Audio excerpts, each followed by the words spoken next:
whether she was shielded from it or not, she just might not have been reactive to that mold type. That's a So good point. that That would just you're be the just more saying. so that she maybe doesn't have a reaction to that type of mold. And I mean, I know for myself, I don't get it as bad. I mean, if I did, I probably wouldn't be doing this line of work. Yeah, I But know. that I just build up such an immunity to it, which Mm-hmm. isn't a good thing. But I will say that it's best to always have it checked out. Mm-hmm. Don't jump to conclusions. You can have your home tested, you can have it inspected, and Mm-hmm. we can kind of go through everything and see what's going on. Yeah, and you are so good about that too. I mean, we have your digits and we just like text you all the time and just say, hey, can you come and look at this? Can you come and look at that? And one of the things that I really truly love and appreciate about you is that you you are so honest about the process, and people are always worried, oh well, if you have a mold guy come in here, of course he's going to tell me mold, so he just charges me for mold. But I have to tell you, there have been many situations where the home inspector will come in and say, oh, I see a black like mold like some substance because it's black, and you've come in and you'll be like, nope, this isn't mold, so I love that about you, because it's nice for me to be able to refer people and know that they're not going to be taken advantage of. Right, right. Yeah. And we treat everything. Not everything's every inspection doesn't have to be a job. Our goal is to educate people. Mm-hmm. And even when I come into a scenario where there is mold, and their first question, well, how much is it going to cost? Do I have to treat it? And they kind of already start jumping down that avenue, and I always kind of stop people right there, and I say, well, look, at the end of the day, it's not my job to tell you to treat it or not. That's not Mm-hmm. why I'm here. I'm here to tell you if there's mold, you know, what kind of mold is it? Where did it come from? And what do we do Mm-hmm. to prevent it? My goal isn't saying, okay, you have to take care of it. This is what you have to do, because I can't tell you Mm-hmm. whether you have to treat it or not, because it might not affect you. I mean, people could live with this, mold in the attic for 30, 40 years and Mm-hmm. have no No issues problem at all. whatsoever. And then when they go to sell their home, the home inspector will kind of flag that, then we'll come in, and it's the same story Mm-hmm. over and over again of, hey, no, we don't have to treat this, but Yeah. the new buyers coming in, maybe they have they're immunocompromised, they have mold sensitivities, they have a newborn, they have Mm-hmm. pets, um, and it might be something that they want treated before they move in. Yeah, and too, I think, like you're saying, it might, affect different people different ways. And, if you have some, like an older person, like our seniors and stuff like that, maybe they have COPD, or people with asthma and stuff like that might react differently to it.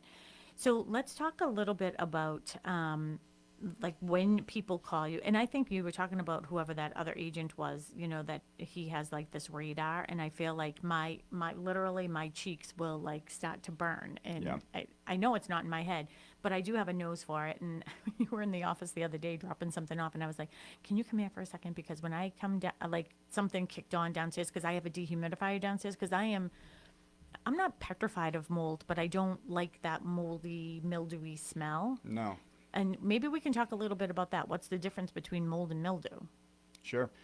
It's the age-old question. I feel like I've been answering this ever since I started in this industry. But mold and mildew, I mean, mildew, again, they're often related to one another, or people will throw it in the same category, and they're really not the same. Mold is that three-dimensional growth that you see. It's usually an allergen, or it produces like mycotoxins. It's something that's really just not great to have, right? It's something that's Mm-hmm. going to affect you in some way or another. And again, whether those are minor or major, it isn't really the thing. Versus mildew, it's more flat. It can be an allergen for sure, but it's usually not something that's going to cause major harm to your health. And again, they shouldn't really be thrown together, or just oh, it's just mildew, or it's just mold. No, they're two different things, and they're handled kind of Mm-hmm. differently as well too. Yeah, So we just had one of our favorite agents walk in the door here, Emmy Flaherty. You were here with something to do with Emmy the other I day. was. Yeah, so Emmy, she's out there, right? We had another microphone. She could come join us. If she could hear me, she could get me something to drink. So I'm so thirsty. I'm so thirsty. Hi, we'll call Emmy in. I'm not even lying. I'm saying this over the air. Emmy, can you get me something to drink, please? Yeah, because we went into a little, flurry at the beginning here. Okay, so with the smell, like when I go downstairs and I turned on, like my dehumidifier came on and I heard something, I mean, I smelled something. What is that like? Because you went down there, you're like, it was so funny because you're sort of well, you're adorable in real life, by the way. But you were so cute too, because like the way that you go in, it's like you're like an investigator. Like you don't even need gadgets or anything with you. I'm sure you have them, but Yep. like you are just like, you're using your eyes, you're using your like senses. Like, I know you pulled out my, whatchamacallit, the filter, which is finally dry. I have to put that back in. You're like sniffing that. I'm sure that there are more mechanical ways to test for mold. Definitely more than just smelling, yeah. And like I said, I think over the years, I think I just also build up an immunity. So I often go into a property and they're like, "You smell that?" I'm like, "No, I don't." And it's just, I think it's just I don't have that sensitivity anymore. I think I've kind of built that up over times. But yeah, I mean, we have an array of testing devices that can tell us what may or may not be going on in somebody's air quality. But smell is one of those first telltales. You go into, especially like basements, because they're prone to high humidity and a lot of moisture, and typically we just say it's a musty basement. It's an old basement. That's why it smells. And I would say 99% of the time you smell that, there's probably mold down there to some degree. And again, it doesn't have to be anything major, but even the smallest amount can give off that musty odor. So if your basement smells musty, there's Yeah. a good chance you got mold down there. And that's the thing too, is it's like during different times it drives me crazy, and I know I drive my husband Mark crazy too, because I'll be like, it smells in the basement, it smells in the basement, and like, my basement at my house is like so dry. I think it might be too dry. Like you walk down the stairs and get a bloody nose. Yeah, right. So, but I did walk downstairs the other day and I was like, hey, can you come and look? And I know that you did find, some spots in like a non-finished area, like where the storage is, that you had found some, areas. I'm sure that it's been there since the beginning of time. My building is 1925. Right. So I know at some point we'll get that taken care of when you have time in your schedule to do that.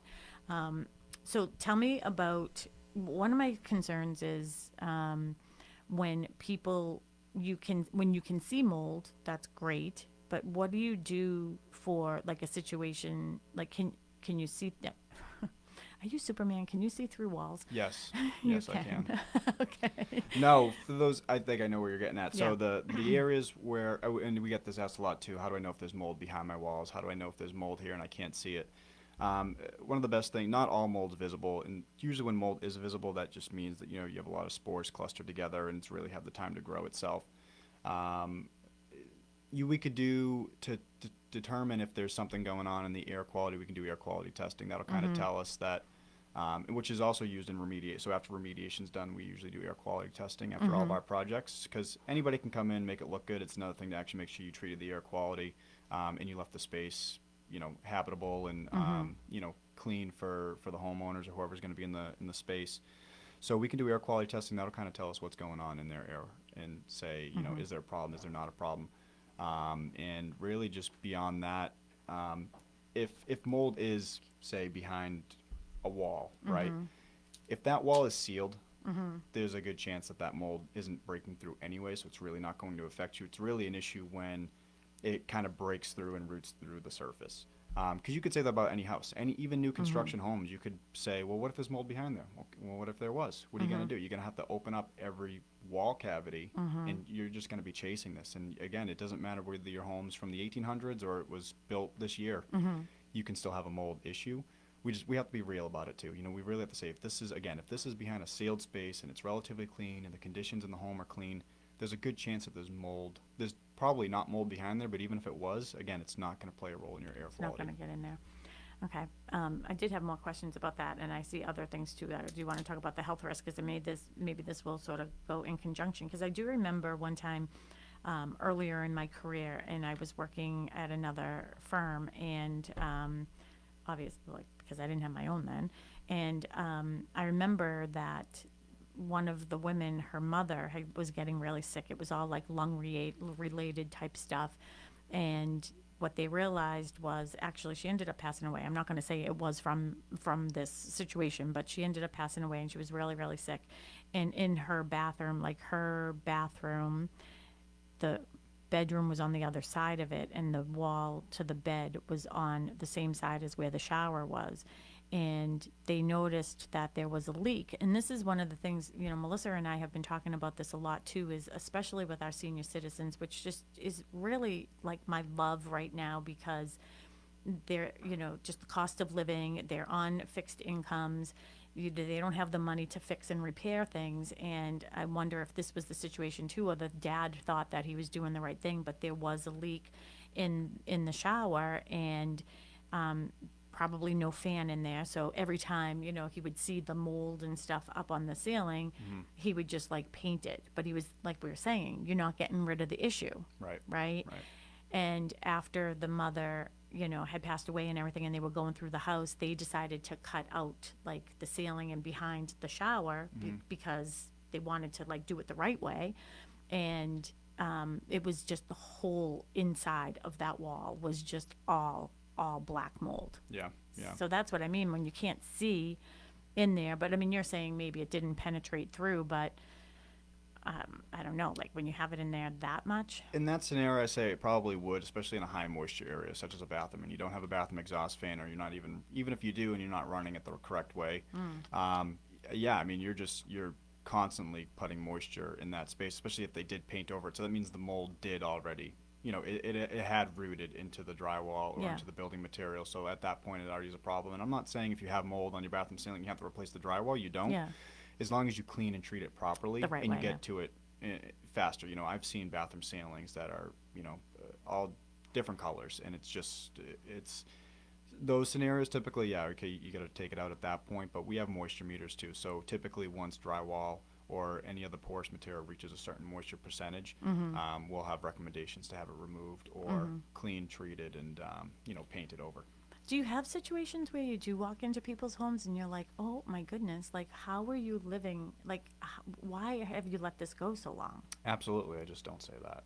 I know 'Cause- you don't say it, but in your head, that's what I mean. in my head for sure. Yeah, I mean, it could be a weekly thing for us. Really? Unfortunately, yeah. It's just whether they just don't know, or it in that area that it doesn't affect them, and they don't think Yeah. it's a big issue for them, or they Yeah. don't think it affects them, right? Yeah. And a lot of times too, they're like, and I'll say, hey, well, maybe you should get this treated, and and they'll ask me why, and I'll say, well, it can cause X, Y, and Z for symptoms, and then it's like a light bulb goes off. They're like, well, you're right. I have been kind of feeling sick lately, or my daughter or my son's been feeling sick, and a lot of those times they can often be related to one another. Yeah.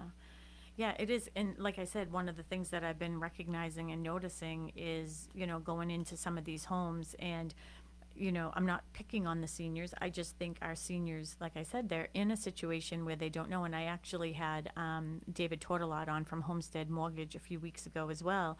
And, using the reverse mortgage, process in order to take care of your home, because I do feel as if you get to a certain point, it's like, you have to pay your taxes in order to stay there. You need to buy food in order to survive. And I feel as if that demographic and generation just doesn't want to be a burden on their children, so they don't say things when they see things, and they just sort of, let it go to the side.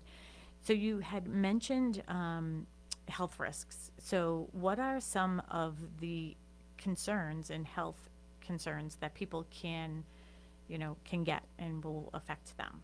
Sure. So I think I'd say start kind of with on the minor side of things. It can be anything you can associate allergies with. So itchy, watery eyes, sore throat, headaches, congestion, can often be signs of mold exposure in your home, especially if you notice it when you're home and you then leave the house, you're at the supermarket, or you're out running errands, you're in your car, and things seem to get better, and then you come back home and those symptoms flare up again. There's a sign that typically something's going on in your home. And it might not just be mold. I mean, it could be other air pollutants, which we can get more into later. But in the realm of mold, I mean, that is what mold is for the most part. It's an allergen, so it's going to cause these symptoms, and then it can get kind of more major from there. I mean, it can cause more long-term issues, especially with respiratory, and people can develop just long-lasting just discomfort, for time to come, and it's really unfortunate. And these are the ones typically where you have to have a lot of exposure. Usually the mold type has to be pretty severe too for that. So, your typical mold in the attic, mold in the basement, probably isn't going to do that to you. But I mean, if you're constantly exposing yourselves, to these mold types, you don't have the proper care around you, or the proper protection. I mean, this is stuff that can affect you really long term too. Yeah. So, David, are you still with us? David? was going to take a break at 8:30, but I don't know if David is still there. So David is at WATD, and he is waiting for phone calls. So if anybody has any phone calls, 781-837-4900. Again, I have Jake Turner on with me from Premier Restoration. Previously, he was, you would know him as the previous owner, and I don't even remember the name of the old place. How's that? Could, yeah. So that was it was Pro Enviro. Pro Enviro, Yeah, yeah. yeah. So we ran that for a few years, and then, like I said, kind of wanted to transition, do some, Yeah. get more into expanding our services and the previous business. Just that's not really where The style, this yeah, it wasn't the setup of wasn't that the same one. direction. No, Yeah. then so we decided, hey, this is really what we want to do, and we see a big need for this, and we want to help, and just notice that there's not a lot of other people that are in the same space that we are that offers kind of that Yeah. all-in-one. That's awesome. All right. Again, it's Jake Turner from Premier Restoration. So you're going to hear me saying that several times throughout the day. Why don't you give, in case anybody is going to be tuning off at any point soon, tell us the best phone number for people to get in touch with you. Sure. So I mean, the easiest number to kind of remember, anyways. So our office line is 844-99 Premier, 844. Sorry. 844-99 Premier. Yep. Or you can even get my direct cell phone too, and that's 339-235-4278.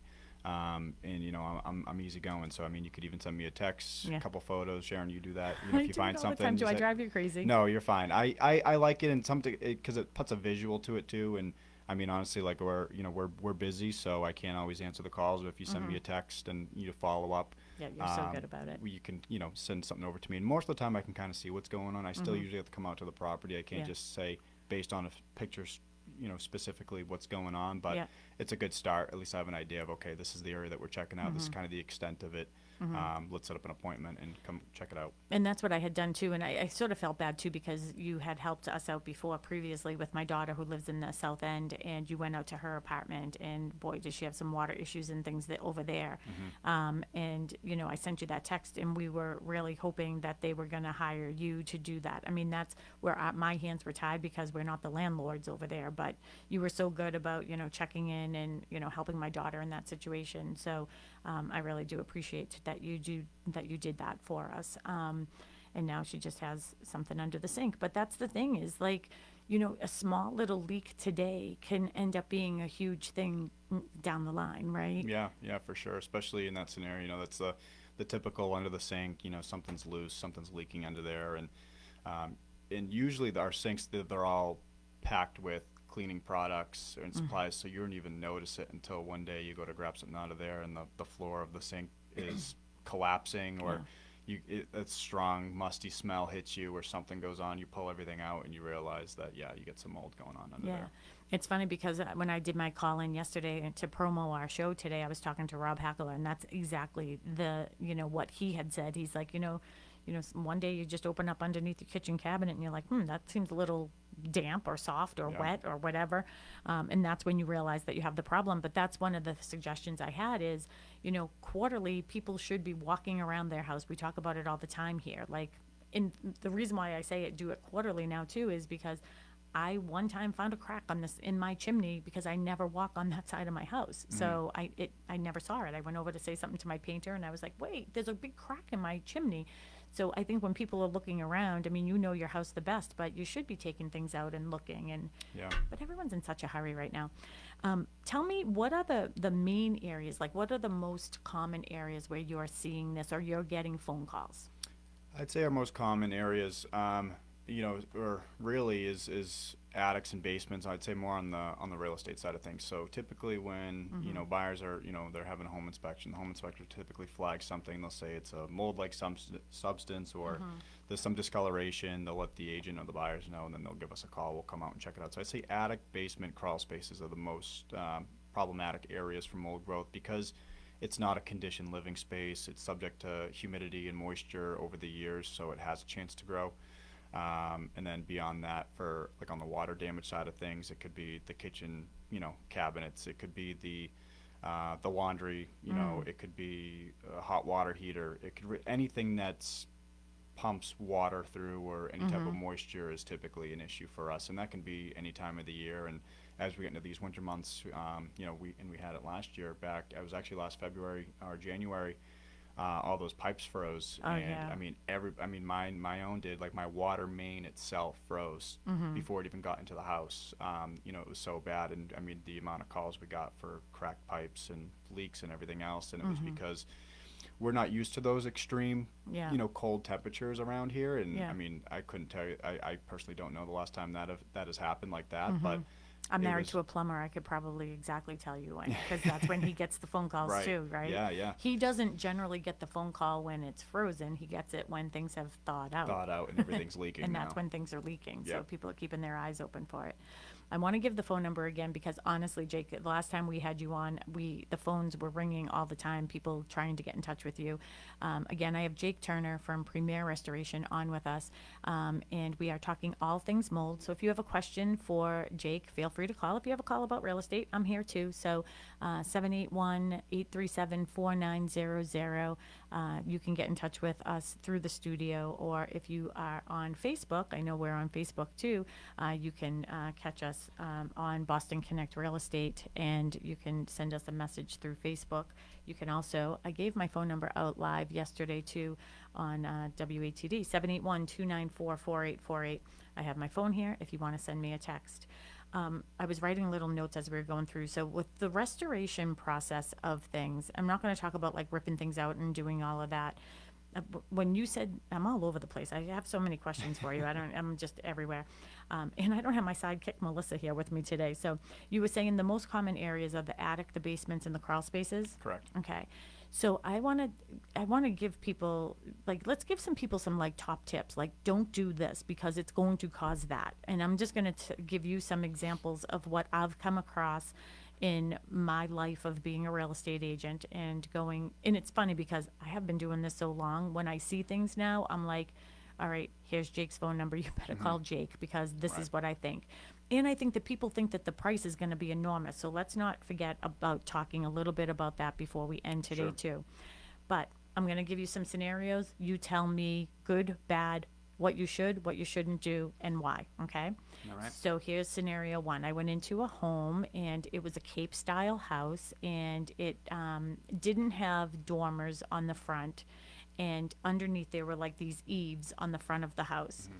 And it had little, like, hatch doors. Like they weren't real doors, but whatever. Like little hatch doors, like for storage maybe or whatever. Yep. And when I looked in there, I saw insulation, and it was stuffed to the end, like Yep. all the way to the end. And then I saw all this wonderful black stuff in there. Not really wonderful. Tell me what that scenario looks like to you in your mind. Sure. So what you're describing is typically is referred to as a D wall. It's kind of like attic space, just like you said, kind of at that floor level. What do you call it? A D wall? A knee wall. Oh, a knee wall. Yeah. and- Okay, that makes and sense. essentially is the only way you're in there. You're kind of crawling around in Yeah. there. You don't really have room to stand up. But and I think the insulation you're referring to, the insulation was on the roof side. It was like it was on the floor part of it, and it went all the way out, so you couldn't see any light, Towards like the soffit area. right, over the Okay. soffits. Sure. So now you know where I'm going. Now I know where you're at. All right. So those are two typically things that we see in the knee walls. Usually the insulation's actually on the roof side, which it can be as long as it's ventilated underneath that. But that's usually an issue on those knee walls. There's always insulation on the roof side of that. Anytime we pull down that insulation, there's always mold behind there. But then, what you're describing too is that insulation runs, through the floor, but it's maybe blocking any of the soffit venting or like a vented drip edge underneath the roof line, where that's your intake for your airflow to come in. So that insulation is essentially blocking any of that airflow.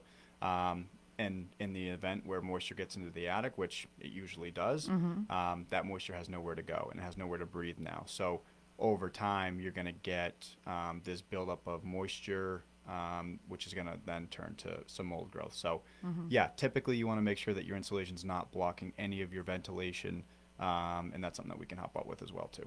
Oh, perfect.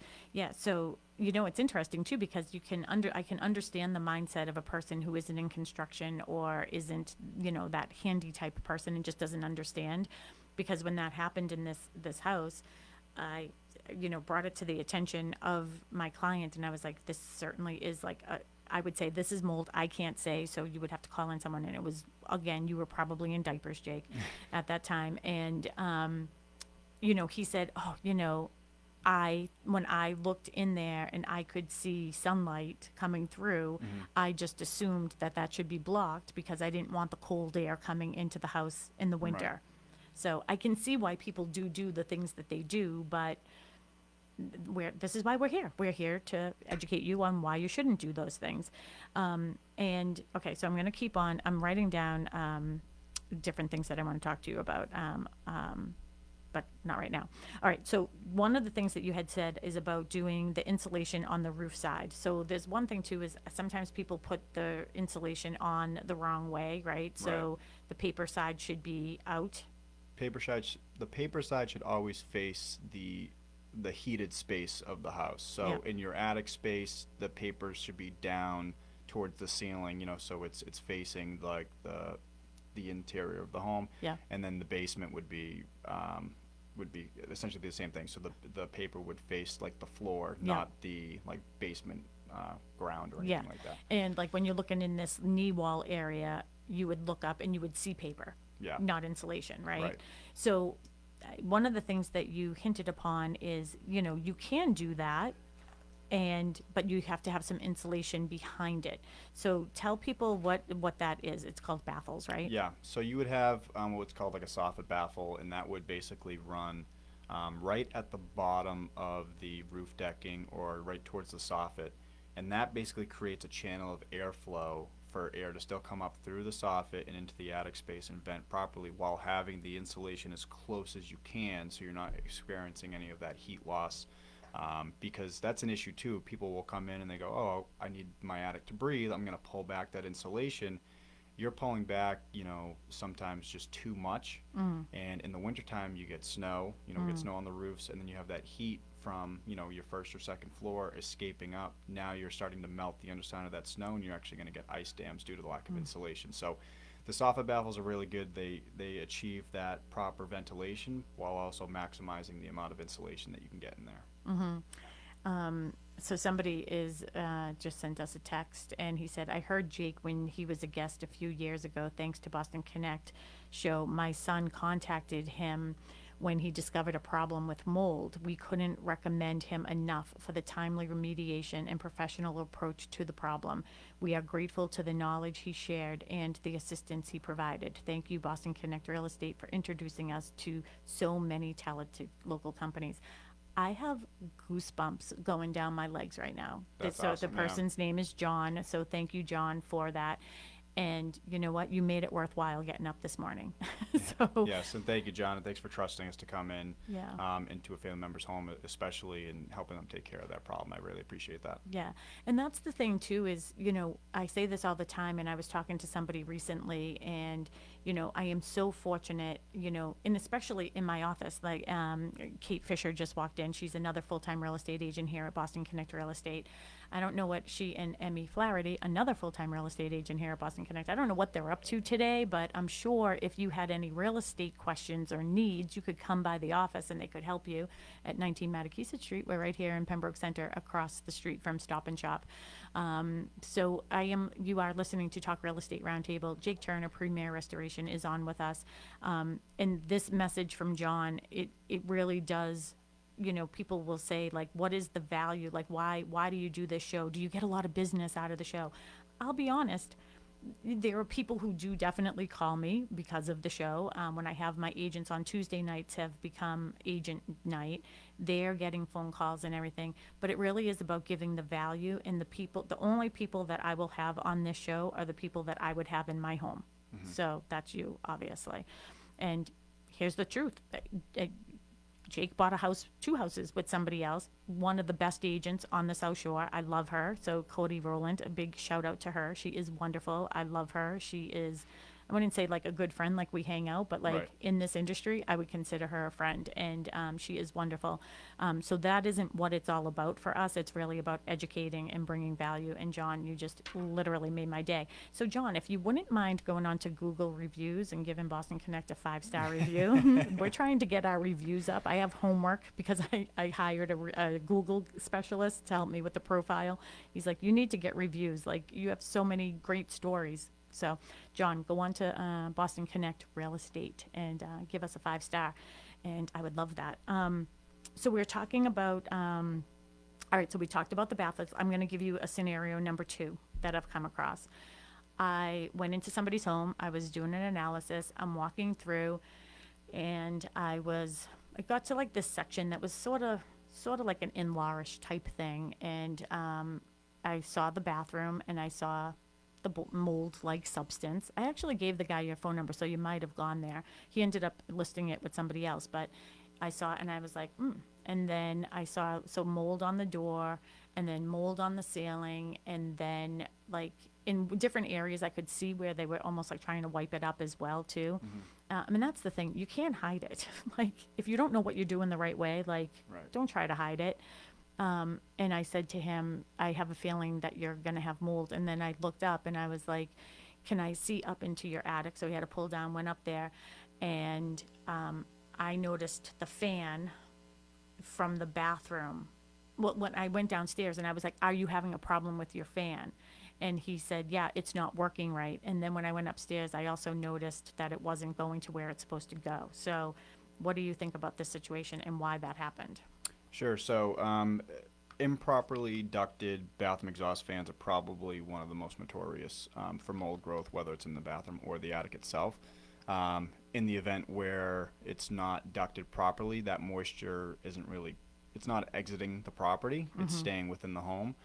Whether that's either coming right back down to the bathroom space because it's not vented, or it's going right into your attic, bringing all that moisture from the bathroom, from that 20, 30-minute shower you just took, that's putting all that moisture and humidity into your attic space. It doesn't take too many of those to have an issue in the attic. Yeah, it's literally like bringing food right to Yeah. the mold, right? Yep. Yep. So, Catered right to your yeah, right there to your you door. go, right there to your door. So when it does come to these vents, I mean, this is something that people can easily check out themselves, right? They can go up into their attic and they can just see where these are being vented out to. I do know, I don't, well, maybe I'll just ask you, is it okay to put those into the soffit vent so it goes out that way? So it's pretty common to see them come out of the soffit vents. I will say that I don't like to see them coming out of that Okay. space if you have soffit venting. So if your home vents through the soffit, so your soffit is basically your intake for air to come in. It'll then, come into the soffit space, and usually would then exit out of like a ridge vent, which would be on top of your roof.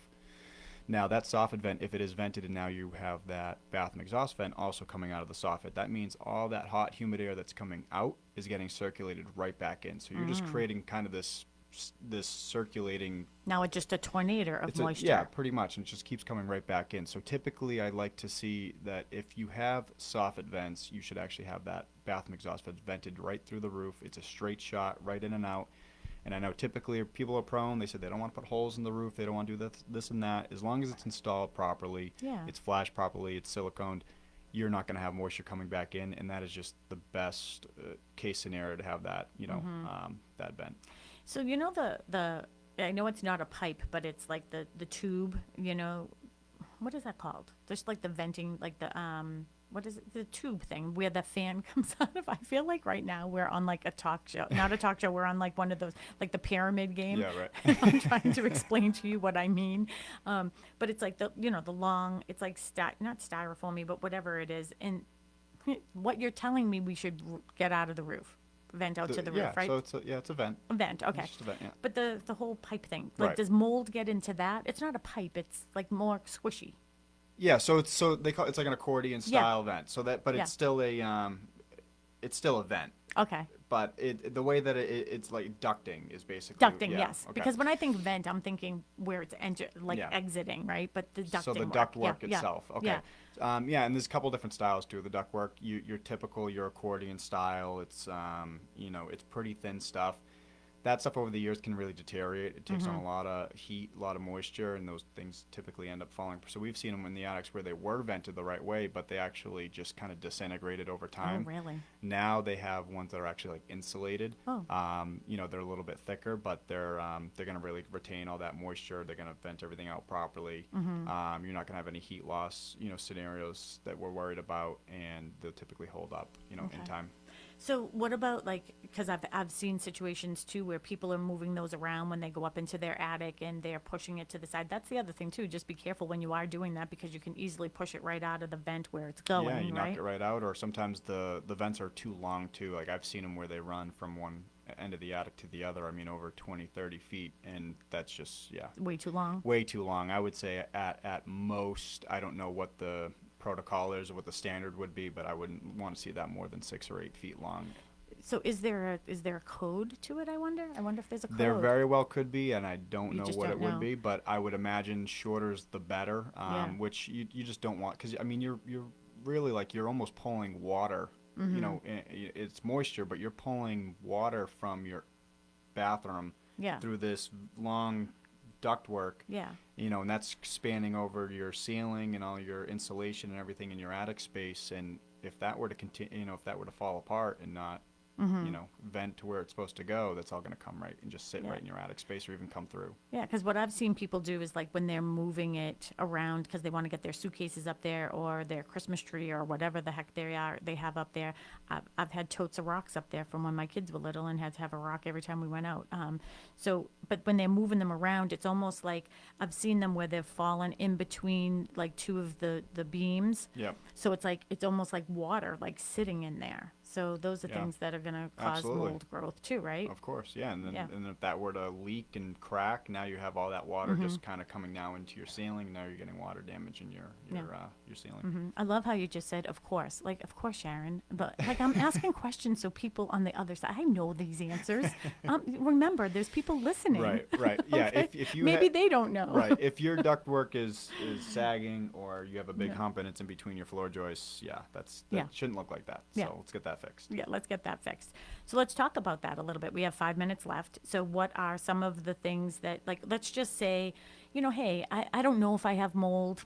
I'm just sort of concerned now because I listened to Sharon on the radio show.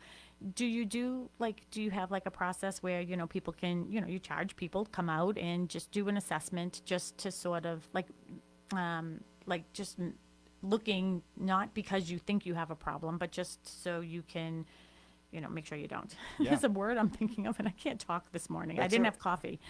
So I would say that if Preventative. preventative, yeah. So if you think you have an issue or you don't know if you have an issue, you just bought a home or you've been in a home for a while, give us a call. Have us come out and come take a look. So we don't charge to come out to do a visual inspection. So we can come out, take a look from top to bottom. We'll do some moisture readings if we have any suspect areas where there could be moisture. But have us at least come out and take a look and see if there's any problem areas or potential for problem areas. So even if you don't have a mold issue, but maybe I can catch something or before it even gets there, because that's ideal, right? Is to have us come in before there's an issue. Usually when I show up, it's usually not a good sign. So I know most people probably aren't too excited when the mold guys show up, but let us show up before it becomes a problem, and we can give you tips and preventative measures so that it doesn't. You don't have a problem. And we've been pushing too. So people who are thinking about listing, before it hits the market, Yeah. let us come out and take a look and make sure that there's no issue coming on, because we've seen mold kill and ruins just so many deals, and they could have been so minor, and they could have been treated. And the treatment processes are usually a day, and Yeah. and the cost to do them really isn't that significant to what it could cost you, Oh, losing yeah. a deal. Well, and that's one of the things that I say too is, buyers think that things cost a lot more. So I always say this when I go to somebody's house and I'm doing an assessment, I'll say, oh, you should definitely give Jake a call and see if this definitely is, and then see what the cost will be. And because if you don't, let's just say it's to do an attic, and I'm just throwing out round numbers, it could potentially be $5,000 for you to do that. But if the buyer comes in and it comes up in home inspection, they're going to say that it's $20,000 to get rid of Right, it, right? right. So you definitely want to do those things beforehand. And I know when I do assessments on people's homes, I'm always keeping my eyes open for things that I've learned through the show and through the specialists that I have. And of course, if you call Jake and you are thinking about putting your house on the market, like you have to refer them back to us, right? Not your other Absolutely. agent. Right. Yes, I know. I'm just teasing you. I would hope that you would know that. And again, Cody is great. I love Cody. But one of the things too, we didn't even get a chance, so I am going to have you come back on. I want to do that. We'll probably do that maybe sometime in the spring, because I think that that's an important time as well as water's coming in, unless I think of something over the winter and I say, hey, I better have Jake in here. When the whole process, what happens afterwards? Do people get a warranty, or how does that work? Sure. So in your standard, like a mold remediation scenario, like I said, depending on the project, can take anywhere from a day, maybe two. So it's a pretty fast process, and then about a week later, we'll actually come back out and we'll do air quality testing in the area. So we'll test all of our work. Not a lot of companies do that. We want to know, two reasons. One is we want to make sure the remediation, work properly, and two, we want to make sure that you feel comfortable in your home. Again, a lot of companies can come in, they could spray whatever product they want on it, and it's going to look great, but what are they actually doing, and what are the products that they're using to? Some of these products can actually be worse than the mold itself. Oh, really? Some of the stuff on this market, yeah, and people come in, they'll just spray bleach on it, which bleach, that is not your answer, that is not your friend. For those listening, thinking that, oh, yep, I've had mold in my bathroom, I just spray bleach on it. Bleach and water, but isn't water the issue? So bleach, like most standard household bleach, 97% of it is water. So there you go. So you're just feeding mold what it loves. Now, it is used in remediation. Don't get me wrong. A lot of remediators will use it, but it has to be in conjunction with another product too. So you're using something afterwards, like an antimicrobial or an antifungal, something that's going to help prevent that mold from coming back. So Yeah. you can use it, just it needs to be used properly and safely. Yeah. I love that you said that you're just feeding mold what it loves, and that's certainly not anything that you do want to do. The like dehumidifiers and that type of process, or like the air quality machines that people have. A lot of people have them in their homes now. Do you do any of that installation type stuff? Yeah, so we do dehumidifier installs.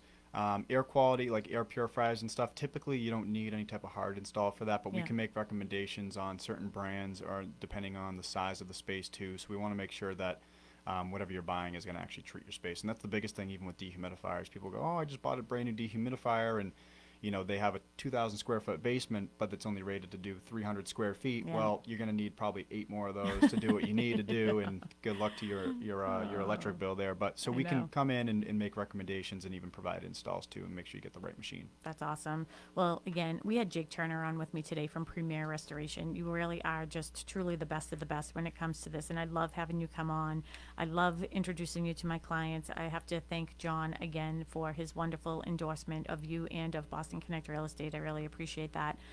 That is what our job is. We're here to bring you value, and I'm only introducing you to the best of the best. Tell everybody how they can get in touch with you again.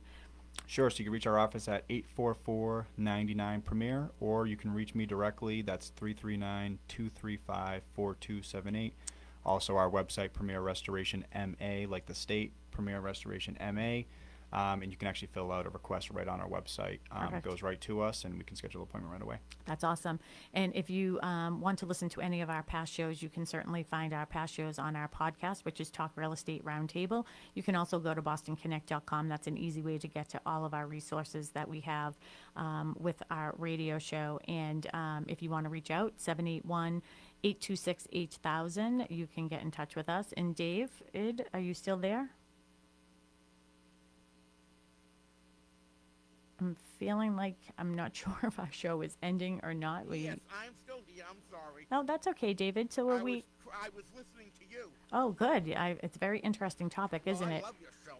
Oh, well, It's a thank great you. show. Are we at the end of our time here? Just checking. Yes, we're actually running over. Yes. Okay, well, perfect. Well, thank you, David. Have a wonderful day. You did a great job filling in today. So Thank you. Great show. thank you to all of our listeners. We'll see you on Tuesday and next week. Thanks, Jake. Thank you. WATD FM Marshfield, WPMS Brockton. The South Shore's first choice for live team coverage of breaking news, emergency traffic, and severe weather. WATD. Streaming online at 959WATD.com. And with your smart speaker, just by saying play WATD.